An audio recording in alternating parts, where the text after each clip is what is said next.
Hey everyone, my name's Stephen Titchener, and in this video we're going to discuss what a brand exactly is. So a brand to a lot of people is just, it's a logo, it's your brand guidelines, it's the styles that you use. But it's not much more than that, and a lot of people, when they come to us asking for a brand, all they really want is a logo. But in fact a brand is a lot more than that, and there's a lot more to think about when creating a brand and trying to build a brand that you need to think about. So we break the brand down into 4 aspects. The first is physical, the second is experiential, third is psychological, and fourth is social. So let's start with the first, the physical aspects of the brand.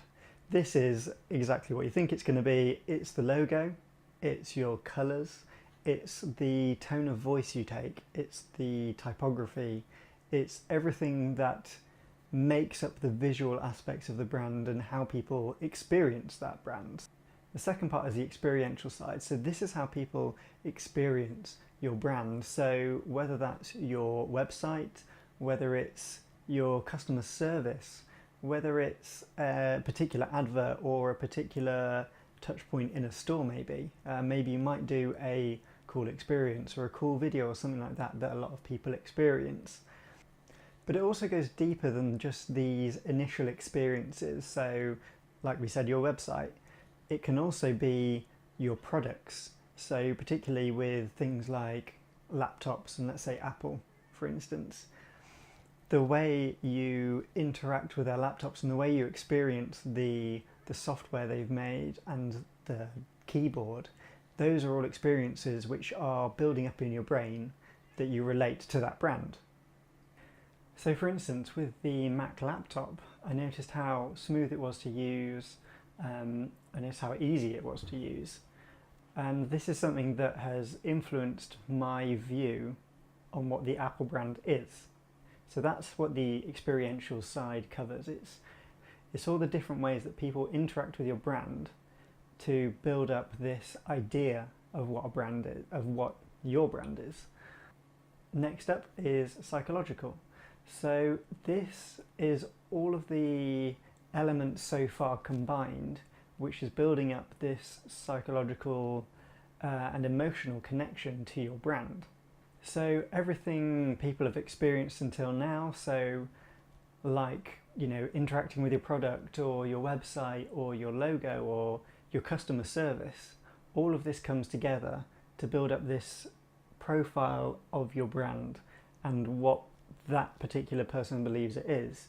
So your brand is going to be different from one person to the next.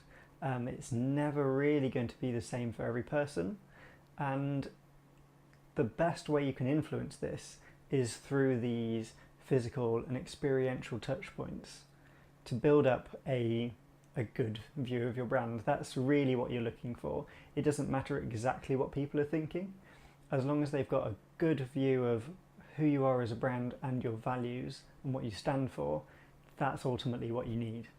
The final element of the brand is the social and cultural side. So this is everything outside of your brand's control.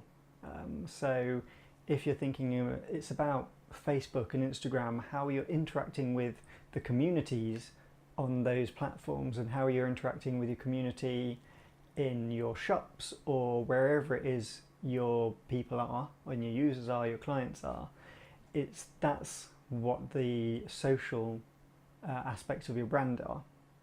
And a great way to help people gain an understanding of who your brand are with the social side is to be completely open, completely transparent and completely authentic in who you are and what you do. There's no point lying, and there's no point being beige about everything. You need to have your opinions, you need to do what you do, and you need to have the reasons behind why you're doing those things. And all of this together, it might put some people off, but it might make some people really strong advocates of your brand, and that is a really strong position to be in. A lot of people react, well, pretty much everyone reacts better to a personal recommendation from something than a brand advert. So if you can create these brand advocates, they're going to run around the world selling your brand for you, without you having to do anything at all. So that is ideally what a brand is. It's a collection of experiences and items and culture that build up a feel and a kind of a feeling for who you are and what you do. It's not just a logo and it's not just your colours, it's everything, culture, everything. So I hope you learned something today in this video, and if you want to know more about what branding is, let us know in the comments and we might even make another video about it. Also, don't forget to subscribe and click the alert button to make sure you're up to date with all the new videos we have coming out.